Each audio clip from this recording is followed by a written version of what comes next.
झारखंड के वेस्ट सिमू में नक्सलियों ने किया धमाका, 3 जवान शहीद।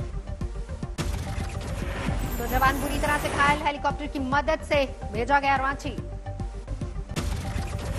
पुलिस और सीआरपीएफ के सर्च अभियान के दौरान हुआ धमाका, इसी दौरान नक्सलियों से हुई मुठभेड़। शहीद जवान पलानू, सिमडेगा और गुड्डा के लांजी जंगल के बीच हुई मुठभेड़। पूरे इलाके की घेराबंदी, अतिरिक्त सुरक्षा बलों की तैनाती।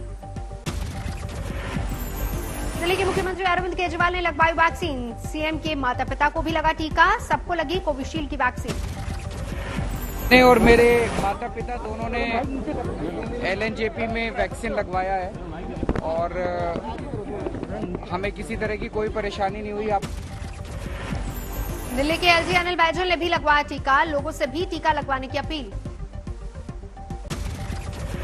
गोवा के मुख्यमंत्री प्रमोद सावंत को कोरोना वैक्सीन का लगा पहला डोज।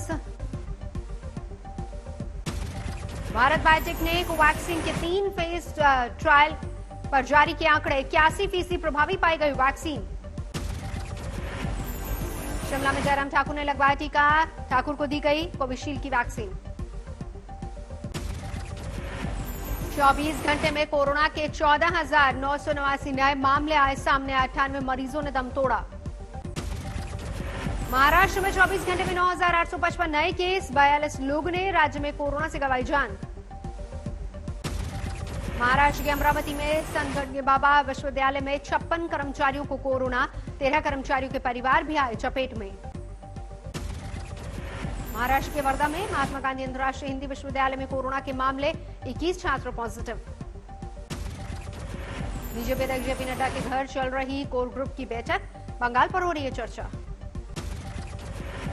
अमित शाह, कैलाश विजयवर्गीय, दिलीप घोष बैठक में मौजूद, शुभेंदु अधिकारी, मुकुल रॉय, राहुल सिन्हा और शिव प्रकाश, अमित मालवीय भी साथ में। बंगाल में टिकटों पर आज दिल्ली में बीजेपी का महामंथन, प्रधानमंत्री की मौजूदगी में शाम को केंद्रीय चुनाव समिति की बैठक।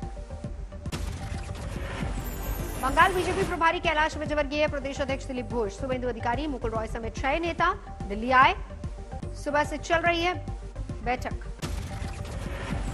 उसमें हमने पैनल बनाई है 3-3 नामों की, वो लेकर अब राष्ट्रीय अध्यक्ष जी के यहाँ जाएंगे, उनसे चर्चा करेंगे। शाम को चुनाव समिति के सामने वो सारी लिस्ट प्रस्तुत करेंगे। पश्चिमी मिदनापुर की रैली में शुभेंदु अधिकारी की ललकार, कहा ममता को नंदीग्राम से हराना मेरी जिम्मेदारी। अगले 2 दिन में टीएमसी जारी कर सकती है उम्मीदवारों की सूची। सूत्रों के हवाले से खबर, एक ही बार में सभी प्रत्याशियों के नाम का होगा ऐलान।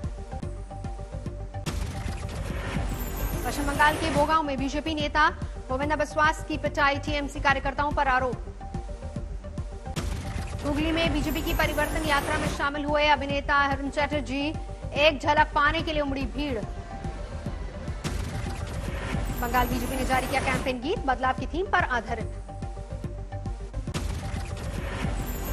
टीएमसी की शिकायत पर चुनाव आयोग का आदेश, चुनाव प्रचार माध्यमों से प्रधानमंत्री वैक्सीन वाली तस्वीर और वीडियो 72 घंटे के भीतर हटाए जाएं। उत्तर 24 परगना में बीजेपी कार्यकर्ता गोपाल मजूमदार से मिलने पहुंचे, सीबीएम विधायक का विरोध, बीजेपी कार्यकर्ताओं में हुई नोकझोंक।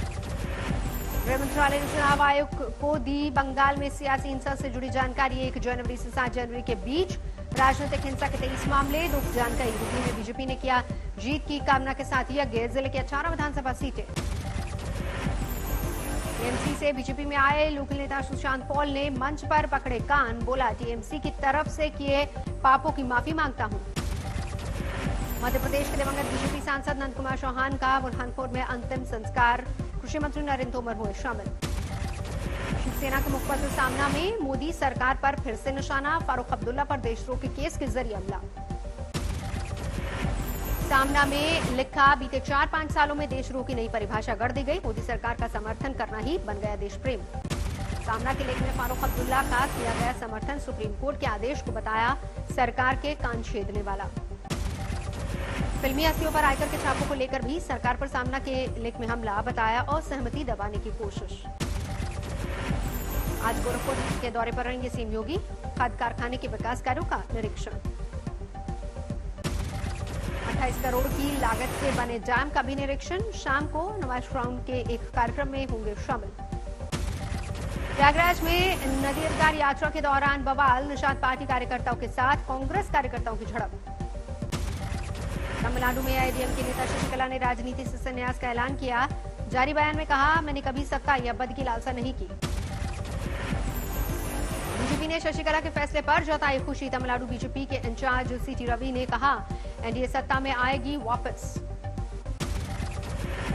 एक्ट्रेस तापसी पन्नू और अनुराग कश्यप पर इनकम टैक्स का शिकंजा। मुंबई और पुणे के घर और दफ्तर में छापामारी, रात भर चला तलाशी अभियान। फिल्मी हस्ती पर 3 दिन तक चल सकता इनकम टैक्स का छापा। सूत्रों के हवाले से खबर, तलाशी में मिले कई सुराग।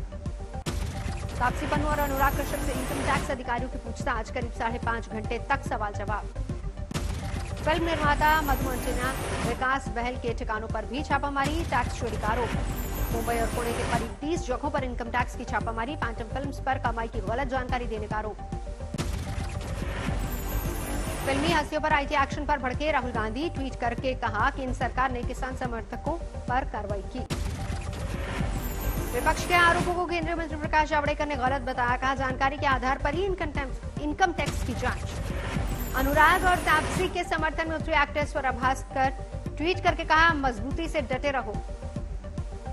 अयोध्या में राम जन्मभूमि मंदिर परिसर का पहला विस्तार 1 करोड़ में खरीदी गई करीब 7200 फुट जमीन। मंदिर निर्माण के प्लान के लिए जरूरी थी ये जमीन। 70 की जगह अब 107 एकड़ में बन रहा है राम मंदिर। उत्तराखंड में कांग्रेस विधायक का प्रदर्शन, पेट्रोल डीजल की महंगाई को लेकर विरोध। महाराष्ट्र में बीजेपी विधायकों का प्रदर्शन, कोरोना के लिए इलाज का ढांचा खड़ा करने पर करप्शन का लगाया आरोप। पेट्रोल पंप पर ढकी गई प्रधानमंत्री मोदी की तस्वीर, चुनाव आचार संहिता के पालन में हुई कार्रवाई, टीएमसी ने की थी शिकायत। खुद पर गोली चलवाने वाला सांसद का बेटा अभी फरार, सीसीटीवी में खोली साजिश की पोल। हमले के बाद सांसद के बेटे का खुला का साला छिपाता दिखा गन, इसी आधार पर पुलिस ने कसा शिकंजा। ताजमहल में बम होने की खबर निकली झूठी, काफी देर तक मची रही अफरा तफरी। फिरोजाबाद के शख्स ने दी थी बम की झूठी खबर, सैलानियों को बाहर निकालकर ली गई तलाशी, ताजमहल को करवाया गया था खाली। तलाशी के दौरान पर्यटकों और सीएसएफ के बीच हुई तकरार, गेट पर नोकझोंक। ताजमहल के अंदर का परिसर काफी देर तक रहा सीएसएफ के कब्जे में, तलाशी के बाद फिर खोला गया ताजमहल। आसपास के इलाके में अब भी अलर्ट, पुलिस और अर्धसैनिक मुस्तैद। प्रयागराज में एनकाउंटर, 2 बदमाश ढेर सुपारी लेकर करते थे कत्ल। बदमाशों के नाम पर वकील पांडे और अमजद, मुख्तार और मुन्ना बजरंगी गिरोह के थे बदमाश। टिहरी में ऋषिकेश गंगोत्री हाईवे पर चलती बस में लगी आग, बाल बाल बचे मुसाफिर। मथुरा में कपड़े की तिमंजिला शोरूम में लगी भीषण आग, लाखों का नुकसान। आसपास के इलाकों में मची अफरा तफरी, काफी मशक्कत के बाद आग पर काबू पाया गया। जमशेदपुर में लोगों ने सरेआम पकड़ा, झपट मार बुरी तरह से पीटकर पुलिस के हवाले किया। तेलंगाना के खम्मा में पति ने पत्नी पर किया कातिलाना हमला, लोगों ने बचाई जान। तरन तारण में पुलिस के 2 ऑफिसर रिश्वत लेते कैमरे में कैद, दोनों को किया गया सस्पेंड। तरन तारण में 18 तस्करों के खिलाफ केस दर्ज, 3 गिरफ्तार। जींद में 2 ग्रुपों में चली गोली, जेजेपी के विधायक को बुलाने को लेकर हुआ विवाद। जलगांव में गर्ल्स हॉस्टल में शर्मनाक वारदात, पुलिस वालों पर लड़कियों को से बदसलूकी का आरोप। महाराष्ट्र विधानसभा में गूंजा जलगांव का इंसानिय, एनजीओ के मुताबिक पुलिस वालों ने लड़कियों को निर्वस्त्र हालत में नाचने के लिए मजबूर किया। महाराष्ट्र के गृह मंत्री अनिल देशमुख ने जलगांव कांड की जांच के लिए बनाई 4 सदस्यीय समिति, 2 दिन में देनी होगी रिपोर्ट। देशमुख की सफाई पर भड़की बीजेपी, कहा आपके परिवार की महिलाओं के साथ ऐसा होता तो खून करने को तैयार हो जाते गृह मंत्री। जलगांव कांड पर बीजेपी ने उद्धव सरकार को घेरा, राज्य में राष्ट्रपति शासन लगाने की मांग। मेरठ में दबंगों ने सरे बाजार बरसाई ताबड़तोड़ गोलियां, सड़क से गुजर रही एक छात्रा को गोली लगी। मेरठ में पुराने घर को तोड़ने के दौरान हादसा, गली से गुजर रही महिला और 2 मजदूर जख्मी। महाराजगंज में भारत नेपाल की सुनौली सीमा पर चेकिंग के दौरान हंगामा। नेपाली महिला तस्कर ने महिला एसएसबी जवान पर किया हमला। तनाव की वजह से करीब 3.5 घंटे तक बंद रहा रास्ता। दोनों देशों के प्रशासनिक अफसरों की बातचीत के बाद ही सुधरे हालात। कानपुर में गैराज के पास खड़ी 2 गाड़ियों में आग। मालिक ने बताया रंजिश का शक। चौथे टेस्ट में भारत का अच्छा प्रदर्शन। इंग्लैंड के 3 विकेट गिरे। 30 रन पर 3 विकेट छटके। इंग्लैंड ने जीता था टॉस। पहले चुनी बल्लेबाजी। लंच तक 100 रन तक भी नहीं पहुंच पाई इंग्लैंड की टीम। ग्रीस में आया 6.3 की तीव्रता का तेज भूकंप। लॉरेंस शहर में 22 किलोमीटर दूर उत्तर पश्चिम में भूकंप का केंद्र।